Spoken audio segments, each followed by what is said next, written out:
और ये बात अब अंतर्राष्ट्रीय दबाव भी प्रधानमंत्री पर भी पड़ेगा, मुख्यमंत्री पर भी पड़ेगा, और हमारे पूजा स्थल को, हमारे महाविहार को मुक्त इनको करना ही पड़ेगा। एक सिंह शिवलिंग लगा रखा है, बौद्ध भिक्षु वंदना करते हैं, इसके बाद घंटोलिया हिला के एक ब्राह्मण पूजा करता है। भगवान बुद्ध की प्रतिमाओं को बताते हैं कि ये पांडव है। जबरदस्ती झूठी कहानियां बनाकर कब्जा किया जा रहा है।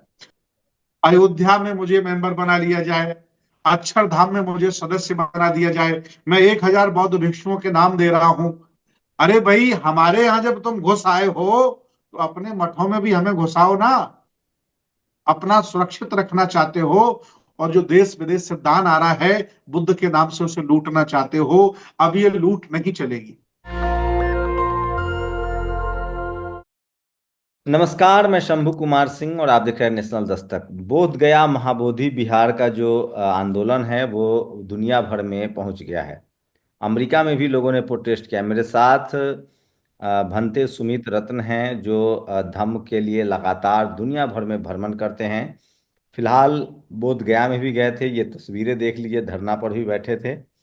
क्या डिमांड है आप लोगों की? हमारी डिमांड है कि हमारे बोध गया महाविहार को मुक्त कर दिया जाए, और जो लोग कब्जा करके बैठे हैं, जिन लोगों ने महाबोधि महाविहार पर कब्जा कर लिया है, और ये कब्जा आज से नहीं है, बहुत पहले से है। आदरणीय शंभू कुमार जी, मैं आपको बताना चाहता हूं कि इसकी सबसे पहली जो लड़ाई, और उन्होंने बोध गया मुक्त कराने के लिए महाबोधि सोसाइटी बनाई थी। महाबोधि सोसाइटी बनाकर के उन्होंने पूरे देश में सब लोगों से सहयोग मांगा, और कहा कि चर्चों में जब पादरी वंदना पूजा करते हैं, मस्जिदों में मुसलमान करते हैं, हिंदू मंदिरों में ब्राह्मण करता है, तो बौद्ध मठ में मालिकाना हक बौद्धों का होना चाहिए, बौद्ध भिक्षुओं का होना चाहिए। और मैं आपको बताना चाहता हूं आदरणीय शंभू कुमार जी, ये लड़ाई उनके बाद महापंडित राहुल सांस्कृत्यायन जी ने भी लड़ी। वो कांग्रेस के महासचिव थे, और नाराज होकर उन्होंने कांग्रेस से इस्तीफा दे दिया था, क्योंकि देश भारत के ब्राह्मण महाबोधि महाविहार को मुक्त नहीं करना चाहते थे। लगातार इसके बाद जापान के भंते जी सुरई ससाई जी इस लड़ाई को लड़े। उन्हें अल्पसंख्यक आयोग का अध्यक्ष बना दिया गया, कई लोगों को मैनेज कर लिया गया, और तब भी कुछ नहीं हो पाया। अब ये चौथी लड़ाई है जो शुभ शुरुआत हो रही है, शुरू हो रही है, पूरा देश तैयार हो रहा है। जी शंभू कुमार जी। तो क्या लग रहा है इस बार, किस तरह की उम्मीदें हैं? जितनी बार आप लोग लड़ रहे थे पहले आपके पास मीडिया नहीं था, अब ये न्यूज ग्लोबल न्यूज हो गया है। क्या लग रहा है, इसका कुछ असर दिख रहा है आप लोगों को? देखिए, हमारा प्रयास है, चूंकि जो लोग आंदोलन स्टार्ट किए हैं उनका नाम भंते प्रज्ञाशील है और आकाश लामा है, एक मराठी हैं और दूसरे बंगाली हैं। मैं 2 दिन धरना प्रदर्शन में रहा। स्थानीय बिहार के बौद्ध भिक्षुओं ने, बिहार के उपासकों ने बहुत आरोप लगाए। कहा कि ना तो रहने की व्यवस्था है, ना खाने की व्यवस्था है, हम लोग कैसे रहें, और ना स्थानीय लोगों को इन्वॉल्व किया जा रहा है। जो वर्तमान की स्थिति है, अगर ऐसी बनी रही तो ये आंदोलन बहुत लंबे समय तक चलने वाला नहीं है। लेकिन इसकी चर्चा आज पूरी दुनिया में हो रही है, पूरे भारत में हो रही है। मैं स्वयं समर्थन करने के लिए बोध गया 2 दिन धरना प्रदर्शन करके करके आ चुका हूं, और मैं उम्मीद करता हूं कि जो आयोजक हैं इस कार्यक्रम के, उन्हें बड़ा दिल करना चाहिए। नाक बड़ी करके कभी भी कोई जंग नहीं जीती जाती है। ऐसे छोटे छोटे आयोजन, धरना प्रदर्शन बहुत हुए, मनवादियों को नहीं हिलाया जा सकता है। मैंने मांगे रखी, इन लोगों से सुझाव दिया। मैं आपके माध्यम से भी आदरणीय शंभू कुमार जी सुझाव देना चाहता हूं कि विश्व के लगभग 100 लोगों को इस आंदोलन का संरक्षक मंडल बनाया जाए, कम से कम 100 विश्व के लोगों का। भारत के चर्चित 50 बौद्ध भिक्षुओं को आंदोलन का चेहरा बनाया जाए। जितने भी बौद्ध भिक्षु वहां आए, उनके रहने खाने का प्रबंध किया जाए, और उनको किराया भाड़ा भी दिया जाए। पूरा देश दान चंदा देने के लिए तैयार है। लगभग मेरी 100 लोगों से बात हुई, कहा कि भंते जी आप ये लोगों को समझाइए, बड़े लेवल पे व्यवस्था खड़ी करिए, और हम हजारों लाखों रुपए सहयोग आपको करने को तैयार हैं, क्योंकि मुझे अब हर हालत में बोध गया मुक्त चाहिए। अब हम इसे गुलामी में नहीं देखना चाहते। इसके अलावा मैंने सुझाव दिया कि बोध गया एक आंदोलन हो, और एक आंदोलन पटना मुख्यमंत्री नीतीश कुमार के घर के सामने हो। तीसरा आंदोलन जंतर मंतर पर हो। ये आंदोलन वैश्विक तब बनेगा जब जन साधारण को इससे जोड़ा जाएगा, तमाम संगठनों को, तमाम बौद्ध भिक्षुओं को इन्वॉल्व किया जाएगा। और अगर आयोजक छोटा दिल लेकर, बड़ी नाक लेकर के बैठा रहेगा, तो आंदोलन मृत प्राय हो जाएगा। आदरणीय शंभू कुमार जी। भंते जी, इससे धम्म पर क्या असर पड़ेगा, और इसका अगर अगर बीटी एक्ट है तो उससे धम्म का क्या नुकसान हो रहा है? एक भाईचारा है, सौहार्द है, हिंदू और बुद्धिस्ट लोग कह रहे हैं कि हम लोग आपस में हैं, वो तो उसमें क्या देखिए, है? ये कब्जा सबसे पहले सर अर्नोल्ड जो थे, बहुत बड़े लेखक थे, जिन्होंने लाइट ऑफ एशिया लिखा है। जब वो पहली बार बोध गया भ्रमण करने गए, वो भगवान बुद्ध को बहुत स्नेह देते थे, बहुत आस्था रखते थे। उन्होंने लाइट ऑफ एशिया लिखा है। जब वहां वो गए, उन्होंने स्थानीय लोगों से खुदाई कराने के लिए कनिंगम को लिखा। उस समय एक गिरिपुरी भारतीय सन्यासी था जिसका नाम घमंड गिरी था, घमंडी गिरी। उस साधु ने वहां पर शिवलिंग लगा लिया, अवैध कब्जा कर लिया। उसका चेला लालगिरी था, उसने कब्जा कर लिया। ये बात आप कह रहे हैं, सही बात है कि सौहार्द किया जाए, तो मैं सौहार्द के लिए तैयार हूं आदरणीय शंभू कुमार जी। जिस तरह से हमारे बोध गया मैनेजमेंट कमेटी में हिंदू और ब्राह्मण घुसे हैं, उसी तरह से तिरुपति बालाजी में मुझे सदस्य बना लिया जाए, अयोध्या में मुझे मेंबर बना लिया जाए, अक्षरधाम में मुझे सदस्य बना दिया जाए। मैं 1,000 बौद्ध भिक्षुओं के नाम दे रहा हूं। अरे भाई, हमारे यहां जब तुम घुस आए हो, तो अपने मठों में भी हमें घुसाओ ना। अपना सुरक्षित रखना चाहते हो, और जो देश विदेश से दान आ रहा है बुद्ध के नाम से, उसे लूटना चाहते हो। अब ये लूट नहीं चलेगी। आपकी क्या कोशिश होगी, आप किस तरह से इसमें कंट्रीब्यूट कर रहे हैं भंते जी, क्योंकि आप एक ख्याति प्राप्त और पूरे देश दुनिया में लोग आपको जानते हैं। देखिए, मैं भगवान बुद्ध के नाम से जीता हूं, उनके नाम का ये हमने चीवर पहना है, और सुबह से लेकर शाम तक उनकी विचारधारा, उनके दर्शन, उनकी शिक्षाओं का प्रसार करता हूं। मुझे बहुत दुख है, मुझे बहुत कष्ट है कि मेरे बौद्ध मठ में मनवादियों का, एंटीनाधारियों का कब्जा है। ये कब्जा मुक्त हो, इसके लिए अगर मुझे कुर्बानी भी देनी पड़ी, इसके लिए अगर मुझे अपना जीवन न्यौछावर भी करना पड़े, तो मैं पीछे नहीं हटूंगा। आज मैं आपसे दावा करता हूं। लेकिन इस आंदोलन को बड़ा करने के लिए आयोजक मंडल को बड़ा दिल करना पड़ेगा। जी शुक्रिया। तो ये थे भंते सुमित रत्न, जो खुद बोध गया जा चुके हैं, और जो बोध गया बौद्ध महाविहार के बारे में आपने सुना। इनका आरोप है कि जो बोध गया महाबोध विहार है, उस वो बुद्धिस्ट प्लेस है। जो धम्म के अनुयायी हैं उनका आस्था का सवाल है। वहाँ सवर्ण हिंदू का समावेश है। क्या हिंदुओं में, क्या एससी एसटी ओबीसी हिंदू भी हैं, या किसान समाज से भी कोई हैं, जाट पटेल मराठा गुर्जर यादव कुर्मी कुशवाहा, या कोई दलित हिंदू भी हो सकते हैं, ऐसा कुछ है? पिछड़ा दलित बैकवर्ड हिंदू, या सिर्फ सवर्ण हिंदू का ही समावेश है हिंदू के नाम पर? देखिए, जो महंत है वो तो ब्राह्मण है, और उसके अलावा जो और मेंबर हैं लगभग वो सभी ठाकुर ब्राह्मण और वहां के भूमिहार ही हैं। किसी शेड्यूल कास्ट को, ओबीसी को उसमें समाहित नहीं किया गया है। और जो बुद्धिस्ट मेंबर बनते हैं लगभग वो भी मानसिक गुलाम उन्हीं के होते हैं, उन्हीं के चाटुकार होते हैं, उन्हीं को बनाया जाता है। और जो बौद्ध भिक्षु बतौर पुजारी रखे गए हैं, वो भी लगभग ब्राह्मणों के गुलाम हैं, पाए लागी करते हैं ब्राह्मणों से, और अपना पूजा करके पेट पालना कर रहे हैं।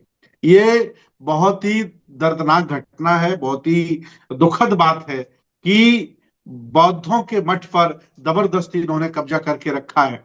एक सिंह शिवलिंग लगा रखा है, बौद्ध भिक्षु वंदना करते हैं, इसके बाद घंटुलिया हिला के एक ब्राह्मण पूजा करता है। भगवान बुद्ध की प्रतिमाओं को बताते हैं कि ये पांडव है। जबरदस्ती झूठी कहानियां बनाकर कब्जा किया जा रहा है। मैं चाहता हूं कि आज भारत में बुद्ध, फुले, साहू, अंबेडकर की संस्कृति बढ़ रही है, और जन सामान्य इस बात को समझ रहा है। लोगों में रोष है और गुस्सा है। मैं आपको बताना चाह रहा हूं, जिस तरह से केजरीवाल विदा हो गए बौद्ध भिक्षुओं का अपमान करने के बाद, और अगर नीतीश कुमार जी ने सही समय पर सही निर्णय नहीं लिया तो हम लोग बहुत संघर्ष कर रहे हैं, आंदोलन ये लंबा खींचेंगे और बिहार के प्रत्येक जिले में हम लोग बैठकें करके वहां के लोगों को जगाएंगे। इनके हाथ से सरकार चली जाएगी, ध्यान रखना। इसलिए मैं व्यक्तिगत उनसे मिलने का समय मांगा हूं और सभी लोगों से मैंने मिलने का समय मांगा है। अब देखिए कब समय हमें देते हैं लोग। क्या आप अभी लगातार बिहार में ही प्रवास करेंगे? जी, मैं बिहार में ही हूं और मैं बिहार में ही रहूंगा, मैं जाने वाला नहीं हूं।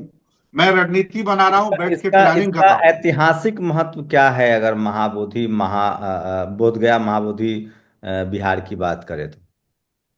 देखिए, पूरी दुनिया में जिस तरह से मक्का मदीना का सम्मान है, जिस तरह से यरूशलेम का सम्मान है, और जिस तरह से हिंदुओं के कह सकते हैं कि जो भी इनका स्थान रहा हो, अयोध्या राम मंदिर का सम्मान है, उससे बड़ा भारत के बौद्धों का सम्मान है। मैं आपको बताना चाह रहा हूं शंभू कुमार जी, जब शशांक राजा ने महाबोधि टेम्पल में और पीपल के बोधि वृक्ष में आग लगा दी थी, जब ये बात बर्मा के राजा को पता चली तो उन्हें बहुत दुख हुआ और उन्होंने उसको फिर रख रखाव कराया, पीपल का वृक्ष दोबारा लगाया, बुद्ध विहार दोबारा डेवलप कराया, और कई वर्षों तक बर्मा के राजा ने पूजा वंदना का खर्चा उठाया है महाबोधि मेन टेम्पल का। और आज भी बर्मा के लोग जब सुबह उठते हैं तो बिहार की तरफ, महाबोधि महाविहार की तरफ हाथ जोड़कर 3 बार सर झुकाते हैं,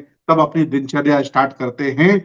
ये जिस भारत में महाबोधि महाविहार बोध गया बहुत बड़ा स्थान रखता है, पूरी दुनिया के बौद्धों का सम्मान का केंद्र है, वो आस्था का केंद्र है। सम्राट अशोक से भी जुड़े हुए हैं, इसकी इतिहास है कि उनकी। नहीं, सम्राट अशोक ने ही इसे बनाया है, और सम्राट अशोक के बाद इसका जीर्णोद्धार पाल राजाओं ने भी कराया है।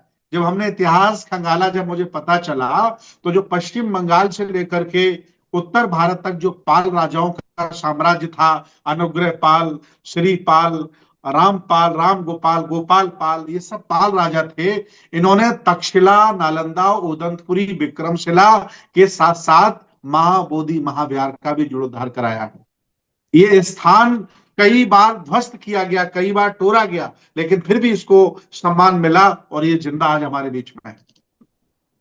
एक आखिरी आखिरी प्रश्न, चूंकि आप ग्लोबल जाते रहते हैं धर्म के प्रचार प्रसार में, दुनिया के कितने मुल्कों में धर्म के अनुयायी हैं? मुझे नहीं लगता है कि 2 4 5 ही ऐसे देश होंगे जहां बौद्ध नहीं रहते होंगे। भारत में लगभग 200 देश हैं। हम 10 15 देशों को निकाल देते हैं, कुछ बहुत पिछड़े देश होंगे, इस्लामिक होंगे, ईसाइयत को मानने वाले होंगे, वहां बौद्ध नहीं होंगे। न पूरे एशिया में बौद्ध हैं, पूरे यूरोप में बौद्ध हैं, पूरे गल्फ शहरों, गल्फ कंट्रियों में भी बौद्ध रहते हैं। ऐसी कोई जगह नहीं, दुबई में बौद्ध रहते हैं, अमीरात में बौद्ध हैं, अमेरिका में है, जर्मनी, ऑस्ट्रेलिया, फ्रांस, पूरा सिंगापुर से लेके चाइना, मैंने स्वयं कई देशों की एशिया में यात्रा की है। मैं आपको बता रहा हूं, हर जगह बौद्ध हैं, और ये बात अंतरराष्ट्रीय बनती चली जा रही है। और ये बात अब अंतरराष्ट्रीय दबाव भी प्रधानमंत्री पर भी पड़ेगा, मुख्यमंत्री पर भी पड़ेगा, और हमारे पूजा स्थल को, हमारे महाविहार को मुक्त इनको करना ही पड़ेगा। एक ये आखिरी सवाल मैं बस कि आपको कहा जाता है कि नीतीश कुमार एज ए मुख्यमंत्री और नरेंद्र मोदी एज ए प्रधानमंत्री, वो ग्लोबल बुद्धिस्ट समिट करा चुके हैं शोखा दिल्ली में, बड़नगर में वो बड़ा म्यूजियम बनवा रहे हैं। कहा जा रहा है कि वो खुद बुद्धिज्म को लेकर, धर्म को लेकर बहुत उनके मन में सम्मान है। देखिए, ये बहुत पुरानी लड़ाई है, इस लड़ाई में ये लोग नहीं पढ़ना चाहते हैं, सबको अपने वोटों का डर है, नया नया बनाकर इतिहास बनाने में लगे हैं। पिछली कई सरकारों का मैं जिक्र करता हूं, किसी ने भी पुरानी समस्याओं का समाधान नहीं किया, किसी ने भी। आज भी शंकिसा में केस चल रहा है, आज भी आपका कुशीनगर भारतीय पुरातत्व सर्वेक्षण ने कब्जा कर रखा है, सारनाथ भारतीय पुरातत्व सर्वेक्षण ने कब्जा कर रखा है, लुम्बिनी वन नेपाल के लोगों ने कब्जा कर रखा है, बोध गया ब्राह्मणों ने कब्जा करके रखा हुआ है। किसी भी नेता ने पुरानी समस्याओं का समाधान नहीं किया, नया नया बनाकर अपना इतिहास बना रहे हैं और वोट लोगों के लेने के लिए लोगों को मूर्ख बना रहे हैं। इन मुख्यमंत्रियों को, प्रधानमंत्रियों को सोचना चाहिए कि ये लड़ाई आज की नहीं है, 1952 से लड़ाई चली चली आई। 1949 में बीटी एक्ट बनाया, तब से लोग लड़ाई लड़ रहे हैं, जाने कितनी बार धरना हुए। भंते जी, एक आखिरी सवाल की जो यहाँ चूंकि भारत की पहचान बुद्ध से है, भारत विश्व गुरु तब था जब बुद्ध में भारत था। बाबा साहेब ने बुद्ध से ही सम्राट अशोक, चंद्रगुप्त मौर्य, मगध साम्राज्य से ही संविधान की बहुत सारी, भारत के संविधान को लिया है, वहीं से सम्राट अशोक के विचारों से प्रतीक सारे, अशोक स्तंभ हो, ये सारे प्रतीक लिए गए हैं बुद्ध सम्राट अशोक से। भारत में जो भारत के मूल निवासी हैं, जो धम्म के अनुयायी थे और किसी तरह से जो धर्म से अलग हो गए, उनकी संख्या कितनी बढ़ी है? चूंकि आप भारत में भी विचरण करते हैं, घूमते रहते हैं, तो भारत में भी बुद्धिस्टों की संख्या बढ़ रही है उस अनुपात में? यहाँ के मूल निवासी, किसान, मेहनतकश जो लोग हैं वो जुड़ रहे हैं। जैसे सोनेलाल पटेल बुद्धिस्ट थे, उन्होंने धम्म दीक्षा ली, बाबा साहब ने धम्म दीक्षा ली, ये तमा पेरियार ललई सिंह यादव धम्म दीक्षित थे। तो क्या इस तरह से लोगों की संख्या बढ़ रही है? बहुत तेजी से आदरणीय शंभू कुमार जी, बुद्ध, अशोक, फुले शाहू अम्बेडकर की विचारधारा बढ़ रही है। और जब से 1956 में बाबा साहब डॉक्टर अम्बेडकर ने धम्म क्रांति की, उसके बाद बहुत बड़ी संख्या में भगवान बुद्ध का दर्शन, उनकी विचारधारा बढ़ रही है। लेकिन भारत सरकार बौद्धों को अलग धर्म नहीं मानती है।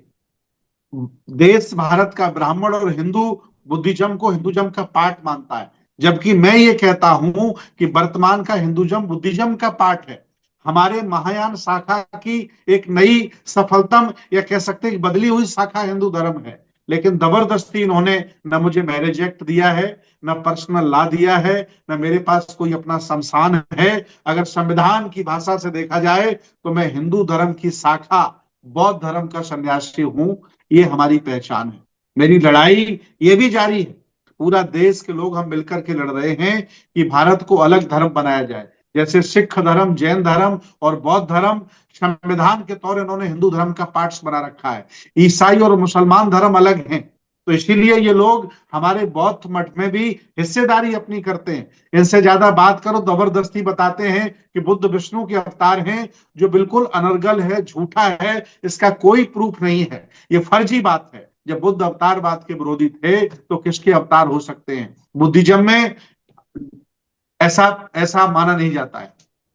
जी जी, बहुत बहुत शुक्रिया अपना कीमती समय हमें देने के लिए। तो ये थे भारत के बड़े धम्म प्रचारक भंते सुमित रत्न, जिन्होंने प्रकाश डाला, आपको बताया विस्तार से कि बोध गया महाबोधि विहार का पूरा इतिहास क्या है और किस तरह से वहाँ अपने सांस्कृतिक चेतना को बचाने की ये जदोजहद है। आप लोग अपनी प्रतिक्रिया जरूर दे सकते हैं। बहुत बहुत शुक्रिया हमसे बातचीत के लिए। थैंक यू, धन्यवाद। नमो बुद्धाय। जय भीम, जय संविधान, जय भारत।